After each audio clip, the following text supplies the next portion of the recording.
There are two kinds of people in this world, the ones who follow the grain and the ones willing to go against it. Welcome to Against the Grain. Business lessons, life, and liquor served one cocktail at a time. Tonight's drink is poured. Let's see where the conversation takes us.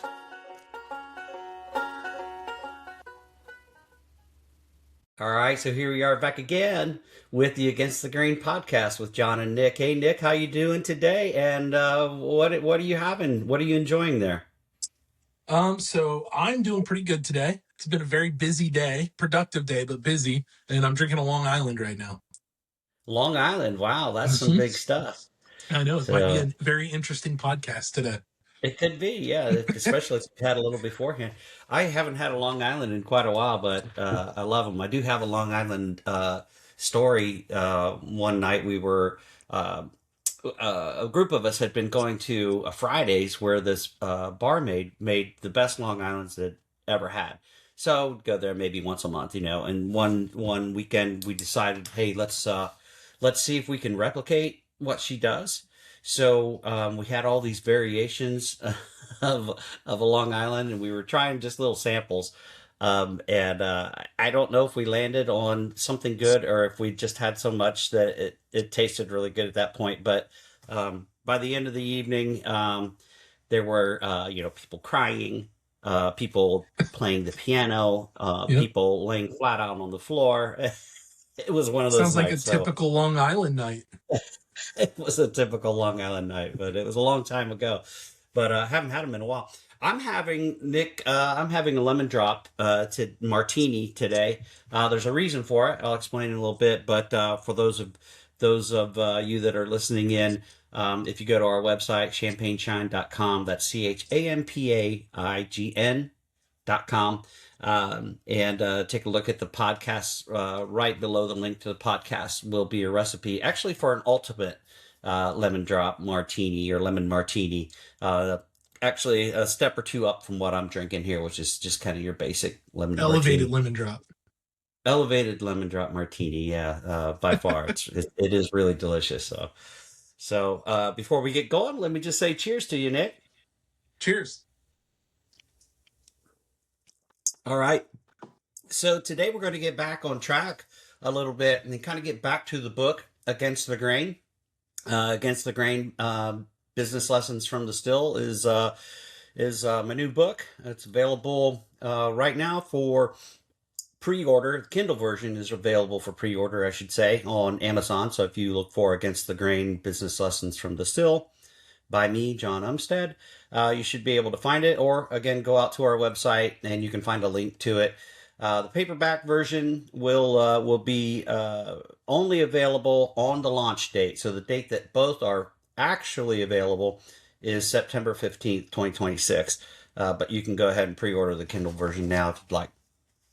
But that aside, getting back to the book, chapter 1, Nic, kind of sets the whole stage for what the book is about and why I did it and all that sort of thing. But it goes through a story of the first time I ever made moonshine, first time I ever distilled. And so we'll get into that here in just a sec, but we'll start with the sip from chapter 1. The sip for chapter 1 is that overconfidence hides what you don't yet know you don't know. Is that clear enough? Well, yeah, it could be a good thing or a bad thing. You ever been overconfident on anything? Many, many times. Many times.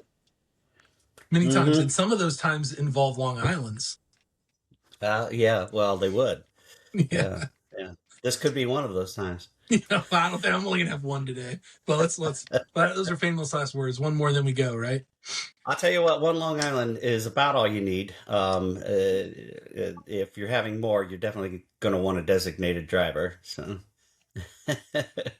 Correct. But all right. So why is that the sip for chapter 1? Well, chapter 1 tells a story, like I said, of the first time that I ever distilled, and I had.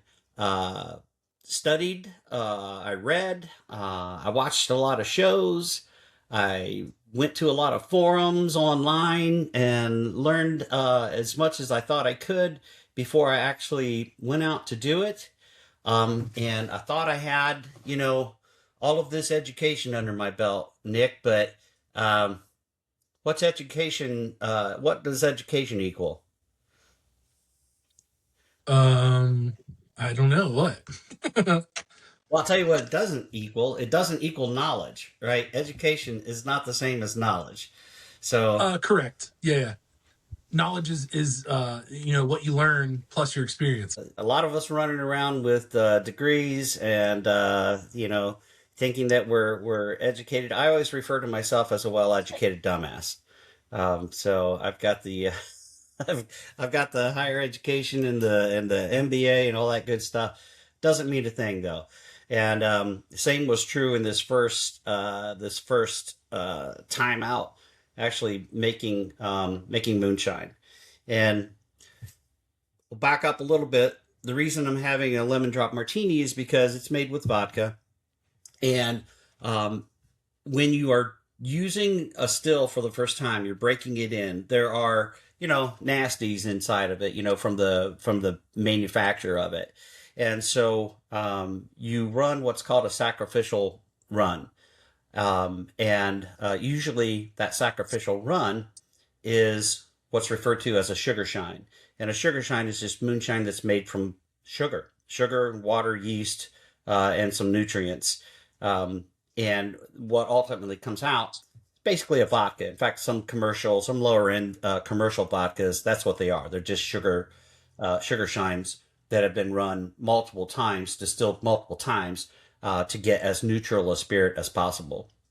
Um, so cleaning the new equipment is one reason that you do the sacrificial run. Another reason is that kind of the lore that you have to sacrifice one to the moonshine gods before you can move on. So that first run, sacrificial, but ultimately what you're making is a vodka. So that's why I'm having the martini. I think there's some vodka in this. I think there's some vodka in this Long Island. What's in the Long Island? It's like tequila, vodka, rum. I think rum's in Mm-hmm. there, right? Yep. Silver. And then is there a fourth? This is just the Yes. Well, three. for me, there's some gin in it. And Gin? Ugh. then sweet and sour mix and some Coke. Yeah, a little squirt of Coke. Yeah. Mm-hmm. Not a lot of Coke, just enough to give it Nope. some color. Color. That's But right. But it's I've amazing how made smooth those things taste, though. it's so refreshing. It's a sweet and sour mix. It goes a long way. It's doing a lot of lifting. Yeah. But I've Yeah. made a blue Long Island for you before.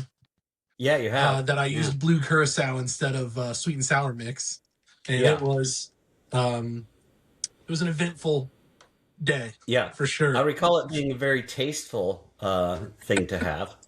Yeah.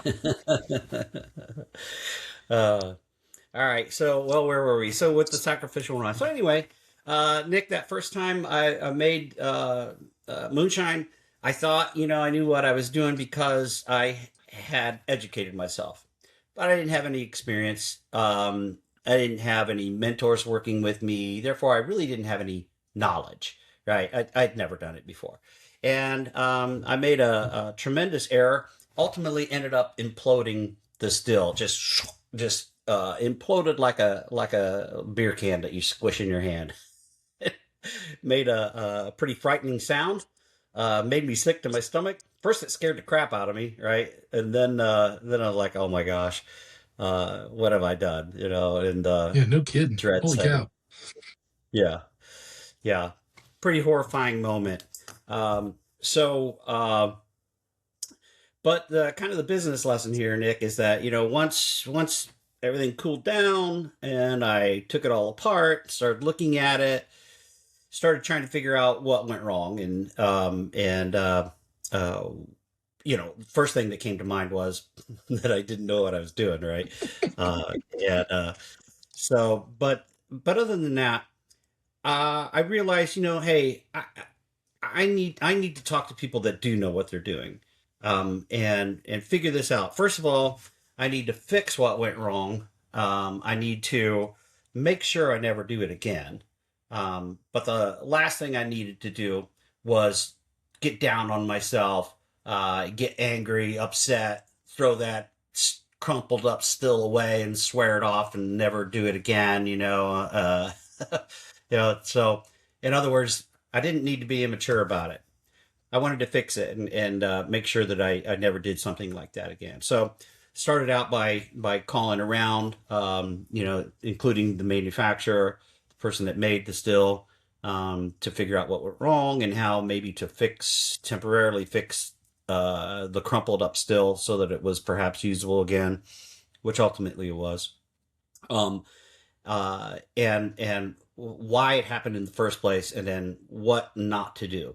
And in my case, what not to do was get greedy. Aside from not knowing what I was doing, I got greedy. Remember, that first run is sacrificial. And so I had a full amount of mash or wash to put into the pot and run it. But I thought to myself, this actually turned out pretty good. So why waste it all as a sacrificial run? Why don't I just take some of it and put it in the pot and run it, and then I'll save the rest and run it the next time and keep it. Mm-hmm. I was overly excited and I got greedy. And that greed is ultimately what cost me. And I talk about why it imploded a little bit more in the book, but basically it was chemistry. Chemistry got me in the end, and greed. So Interesting. Did you try any of that first batch, or did you just throw it all out?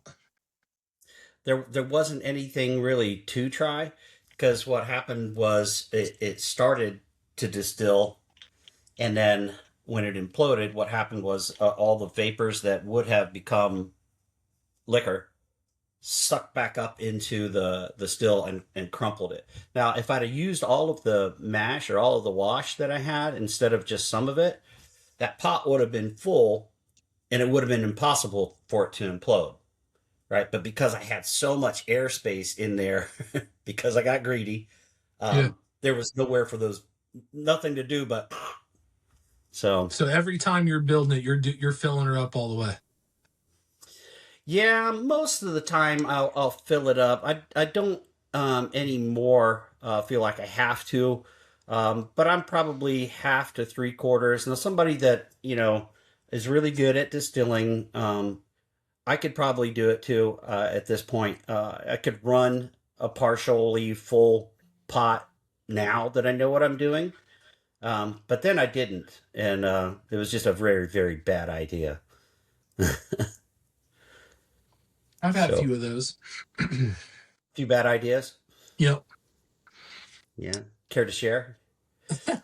Well, they don't involve distilling, that's for sure.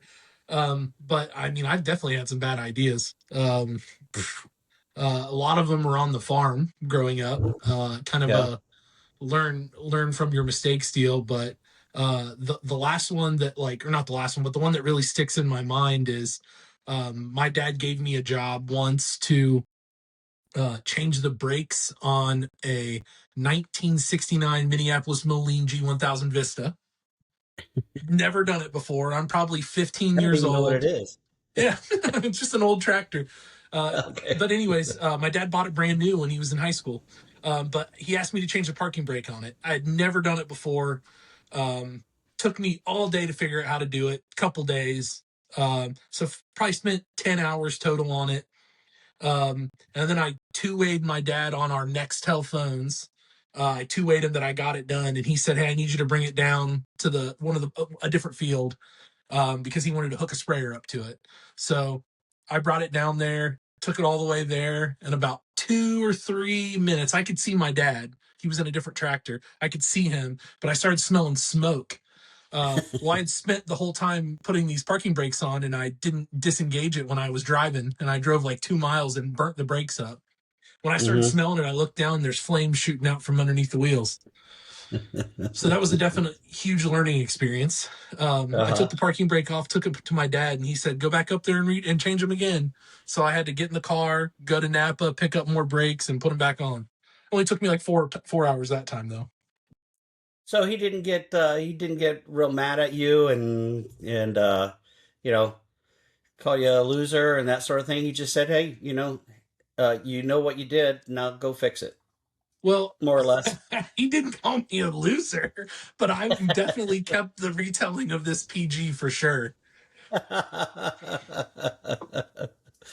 I've got a somewhat similar story with my dad when I was really little. I had to be 3 or 4 because he had a Sunoco station at the time, and it was right before gas stations became convenience stores, so they were still service stations. In fact, that's why he sold it, because he didn't want to be a convenience store. He wanted to be a mechanic, and that sold gas, as opposed to a store clerk that sold gas, right? So, anyways, his pickup truck was in the garage, sitting over the lift, and he had the radio on, and he was listening to the radio and working on some stuff, and he asked me to climb into the truck and turn off the radio. I I had no idea how to do that. I'd never operate. I was little, I'd never operated a radio in a vehicle before.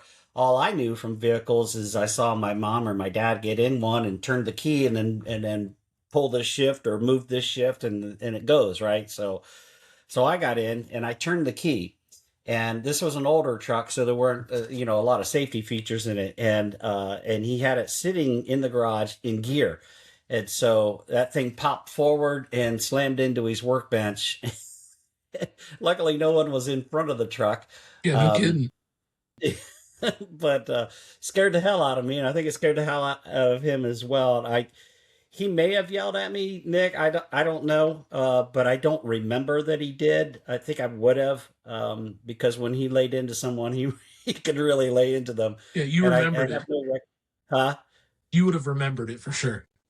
I think I would have remembered it. So I think he handled it pretty good, because he probably thought to himself that was really stupid to send him into the truck and ask him to turn off the radio and Yeah, it's just foolish to ask a 4-year-old to do that.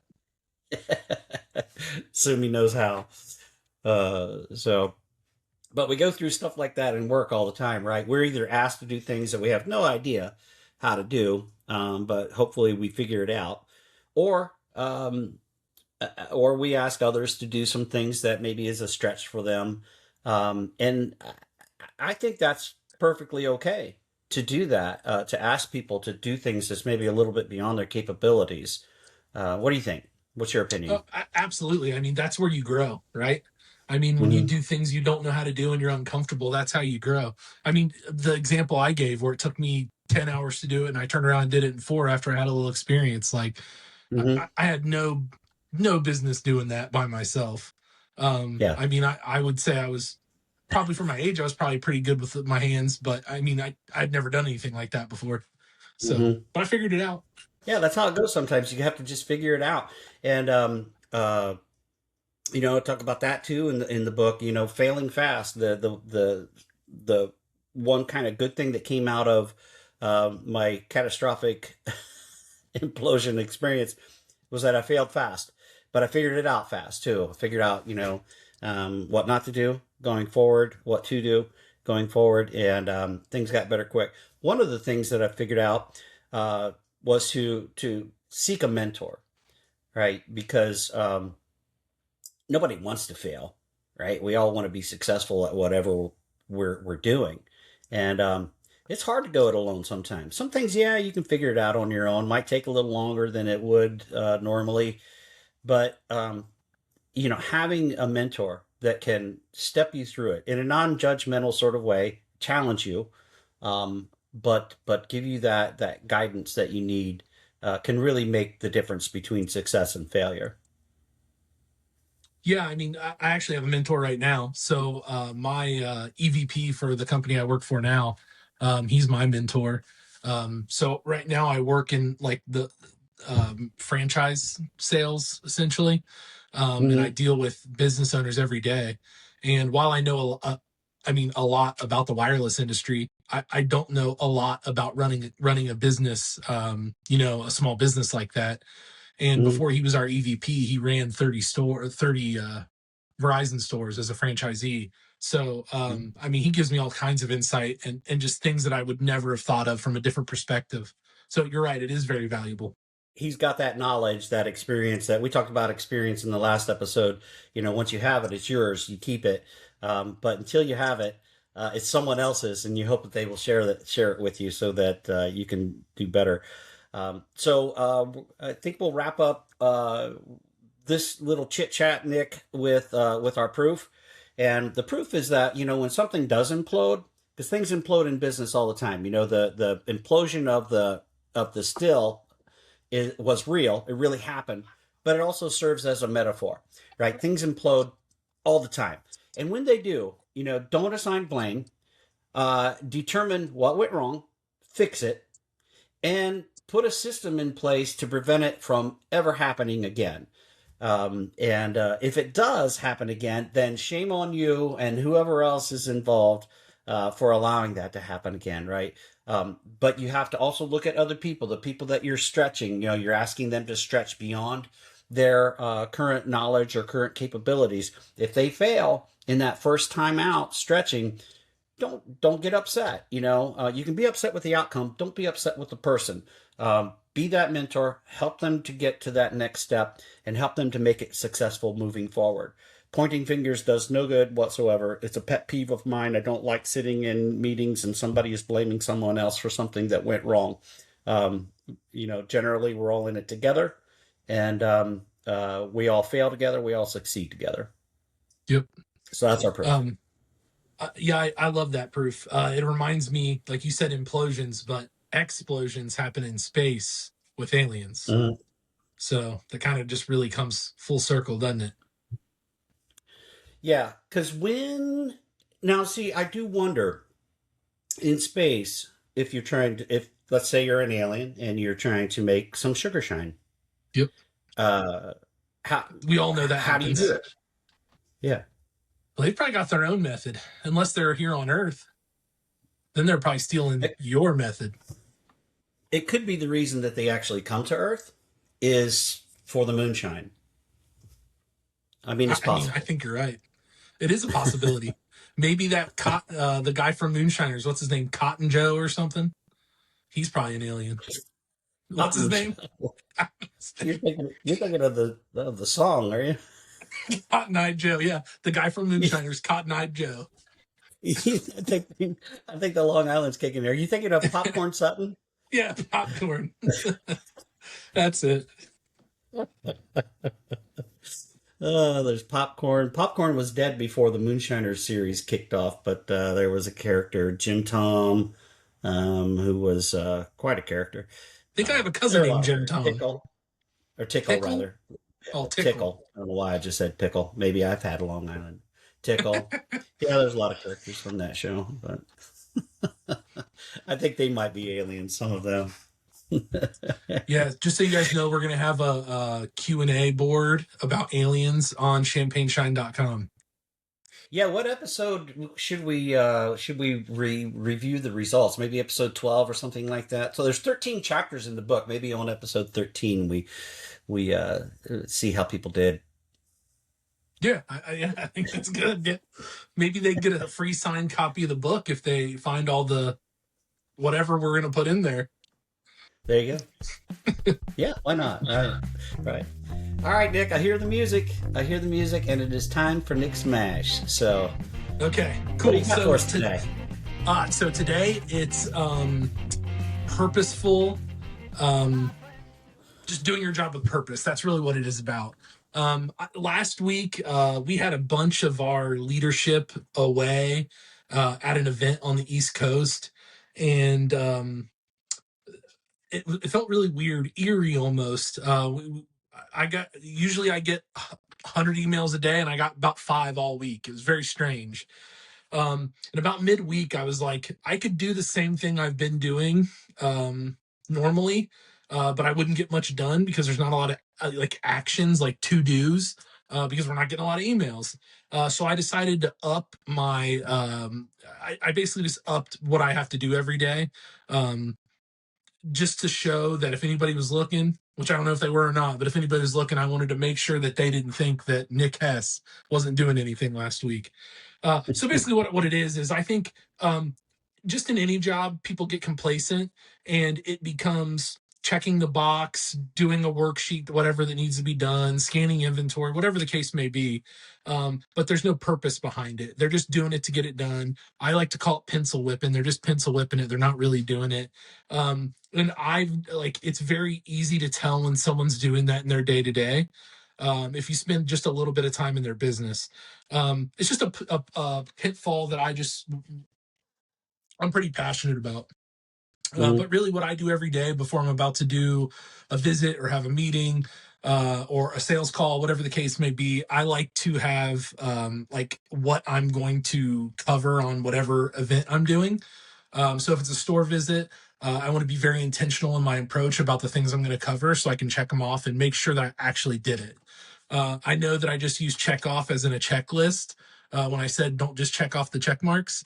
But like I said, it's really helped me stay organized and efficient in all of in every approach of my business. So that's kind of where I'm at. Has there ever been a time where you felt yourself getting complacent about some things?